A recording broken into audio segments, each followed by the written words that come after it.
Higher level की पढ़ाई नहीं पढ़ा पा रहा है। किसान ने अपने बच्चों को पढ़ने के लिए घर से बाहर भेजा था, उसको वहां की चकाचौंध ने इस तरह से जकड़ लिया कि उसके बाद वो वापस आ नहीं पाया। इस यही कारण है कि आज हमारे बुजुर्ग तो इस लड़ाई में हमारे साथ खड़े हैं, लेकिन युवा लोग क्या कर रहे हैं, वो रिलायंस का दिया हुआ फ्री का इंटरनेट यूज करके यूट्यूब पे देख लेते हैं कि कौन देशद्रोही है और कौन आतंकवादी है। वो ये देख ही नहीं रहे कि तुम्हारी नस्लों की लड़ाई के लिए हम लोग यहाँ कितनी बड़ी लड़ाई लड़ रहे हैं। ये पुलिस वाले साथी बैठे हुए हैं, यहाँ जितने लोग और बैठे हैं और जो दुनिया में और कर्मचारी सुन रहे हैं वो सुन लें, आपके बच्चे भी बर्बाद हो रहे हैं इस ऑनलाइन पढ़ाई के अंदर। लोगों के अंदर डिप्रेशन बढ़ रहा है, लोगों के बच्चों की पढ़ाई नहीं हो पा रही है, तो उस वजह से वो लड़ रहे हैं, उस वजह से आत्महत्या कर रहे हैं। कर्मचारी लोग जो अपना लोन ले रखा था, ईएमआई पे चल रहे थे, वो लोग उसको ना चुकाने की वजह से अपने खुद के बच्चों को जहर दे करके मार रहे हैं। आने वाले टाइम में आप लोगों के साथ भी ऐसा ही होने वाला है, क्योंकि ये बीमारी सिर्फ किसानों की जमीन बर्बाद करने के लिए नहीं है, ये हर उस तबके को बर्बाद करने के लिए है जहां संगठन होता है। रेलवे की एक हड़ताल देश की सरकार को हिला देती थी, रेलवे को ही खत्म कर दिया।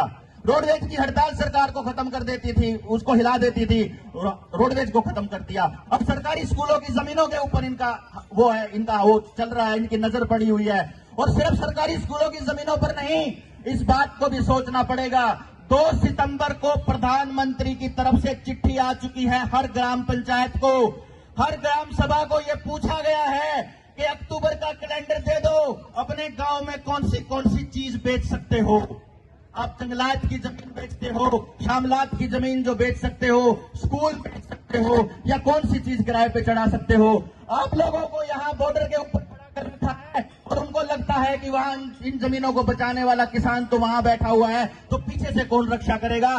तो ये हम लोगों की ड्यूटी बनती है कि अपने गांव के अंदर जन जागरण अभियान चलाएं और ये कहें कि जब तक ये तीनों के तीनों कानून और इस लॉकडाउन के आड़ में जितने कानून बने हैं, ये सारे कानून वापस नहीं हो जाते, तब तक हम लोग कुछ भी बिकने नहीं देंगे अपने गांव का। अपने गांव के स्कूलों को दोबारा चालू करो। आपके गांव के अंदर गरीब बच्चे भी बैठे हैं, पढ़े लिखे बच्चे भी बैठे हैं। प्राइवेट स्कूलों में जहां भेजते होते थे, उन स्कूलों के अंदर भी हमारे बच्चे पढ़ाते हैं। अपने बच्चों को वहां भेजना शुरू करो, क्योंकि इनको ये मालूम है कि अगर ये एक टोला, अगर एक पीढ़ी पूरी की पूरी इन लोगों ने अनपढ़ रख दी, तो आने वाले टाइम में लड़ाई लड़ने वाले योद्धा नहीं बचेंगे अपने देश के अंदर, और इनके लिए आसान हो जाएगा। और ये मत सोचिएगा कि ये सारा खेल नरेंद्र मोदी कर रहा है, या ये सारा का सारा खेल ये खेल रहा है ना।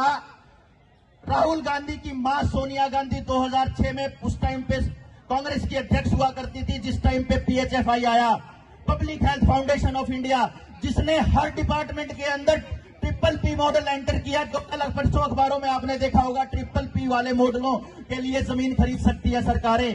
ट्रिपल P का मॉडल लाने वाली सरकार कांग्रेस की सरकार थी। उसका मकसद था हर डिपार्टमेंट के अंदर प्राइवेट संस्थाओं का, बड़े कॉरपोरेट घरानों का दखलंदाजी करना। आज के टाइम आप देख लो, आपकी लोकसभा के अंदर देख लो, विधानसभा के अंदर देख लो, राज्यसभा के अंदर देख लो, बड़े बड़े उद्योगपति वहां पर बैठे हुए नियम और नीतियां बनाने के लिए। आपके लिए नीतियां कहां से बनाएंगे वो? इन लोगों ने सबसे पहले ये देखा कि समाज के सबसे नीच घटिया लोग कौन हैं, उन लोगों को इन लोगों ने भाजपा में शामिल किया। भाजपा में शामिल करके उन लोगों को टिकट का उम्मीदवार बनाया जिनका समाज से कोई वास्ता नहीं था। ये हमारा खट्टर ये भाई दे तू के माइक, यहाँ कोई ये वाली बातें आपको कोई नहीं बताएगा। यहाँ ये खट्टर आपका मुख्यमंत्री क्यों बनाया था? इसलिए बनाया था कि ये जन नेता नहीं था, ये RSS का प्रचारक हुआ करता था। इस प्रचारक ने आकर के सबसे पहले वो काम किया है कि जो जनता से कोई रिलेशन ना रहे, ऐसे लोगों को इन लोगों ने अधिकारी बनाया।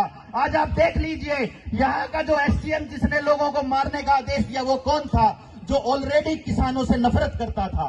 किन लोगों को ड्यूटी दी? जहां जहां आंदोलन लगा हुआ है, उन लोगों को जो ऑलरेडी जात पात के जहर के अंदर घुल रहे हैं। उनको ये नहीं पता कि इसकी आड़ में तुम्हारे बच्चे भी बर्बाद हो रहे हैं। ये अफसर चाहे कितने स्टार लगा के बैठे हो, चाहे 1.5 लाख की तनख्वाह ले रहे हो, चाहे 2 लाख की, बच्चे आपके भी बर्बाद होने वाले हैं, ये मान लीजिए इस लड़ाई में। इसलिए इन किसानों के साथ आकर के खड़े हो जाइए। ये आपकी आखिरी लड़ाई है। ऐसे ही नहीं कहते कि ये आपके नस्लों की लड़ाई है, ये वाकई आपकी नस्लों की लड़ाई है, क्योंकि पूरी नस्लों को तबाह करने का इन लोगों ने षड्यंत्र रचा हुआ है। उस षड्यंत्र के खिलाफ आपको लड़ना होगा। इस फर्जी महामारी के खिलाफ आपको लड़ना होगा। हर डिपार्टमेंट खोलना होगा।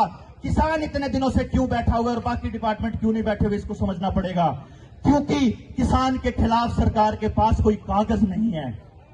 आज अगर सरकार की कोई खिलाफत करता है तो उसके खिलाफ या तो कोई सीडी आ जाती है या वो उसके खिलाफ कोई कागज आ जाता है। लेकिन सरकार ने ये पूरा पिछले 6 सालों के अंदर 7 सालों में ये षड्यंत्र रचा है कि हर किसान के खिलाफ कागज तैयार हो जाए, चाहे ऑनलाइन के थ्रू, चाहे PPP के थ्रू। एक नया कानून ले आए कि भैया जी ये जो आपको क्षतिपूर्ति कानून, जो आपको सिर्फ छोटा मोटा कानून लग रहा होगा, ये जो पुलिस को बुलाने के लिए बसें आ रही है ना, ये आपके खर्चे में जुड़ रही है और ये खर्चा आपको देना पड़ेगा अपनी जमीनों को बेच करके। आखिरी मकसद जमीन बेचना, जमीन बिकवाना है। इस चीज को समझ लीजिएगा। एक तो आने वाले टाइम में आपको किसी से कर्जा नहीं लेना है। आपके ऊपर कर्जे के भंडार लगे हुए होंगे और ये लाल डोरा तोड़ा था। लोगों को क्या कहा इन्होंने, अब लाल डोरे की जमीनें भी पे रजिस्ट्री हो जाएंगी, अब लाल डोरे की जमीनों पे भी कर्जा हो जाएगा। अरे हरामखोरो, कर्जा दे के तुम काम धंधे बंद करते हो, इसका मतलब वो कर्जा जिस चीज के ऊपर लिया तुम्हें वो हड़पनी है, इसका मतलब तो हम लोगों को ये समझ में नहीं आ रहा है। हमारा जमींदार क्योंकि बड़ा व्यापारी नहीं है, उसे पैसे से पैसा बनाना नहीं आता। वो क्या करता है, पैसा लेकर के कहीं ऐसी जगह लगा देता है जहां से रिटर्न नहीं आता और उसे लगता है कि आने वाले टाइम में जो पैसा आएगा, कल को जो फसल बेचूंगा उस फसल से मैं ये कर्जा चुका दूंगा। लेकिन अफसोस कि उन फसलों के दाम आपको जानबूझ कर दिए नहीं जाते, क्योंकि खेती घाटे का सौदा है नहीं। खेती घाटे का सौदा बनाया गया है ताकि आपकी जमीनों को काबू किया जा सके। इसलिए ये लड़ाई सिर्फ और सिर्फ ये जमीन बचाने की और तीनों कानून वापस कराने की नहीं है। ये लड़ाई अस्मिता बचाने की भी है, हमारे बच्चों को बचाने की भी है। आपको यहां से ये शपथ लेकर के जानी पड़ेगी कि जब हम गांव में जाएंगे तो आने वाले वक्त में अपने किसी भी संस्थान को बिकने नहीं देंगे। इन्होंने सारी एसोसिएशन के अंदर, चाहे मार्केट एसोसिएशन है, चाहे मंडी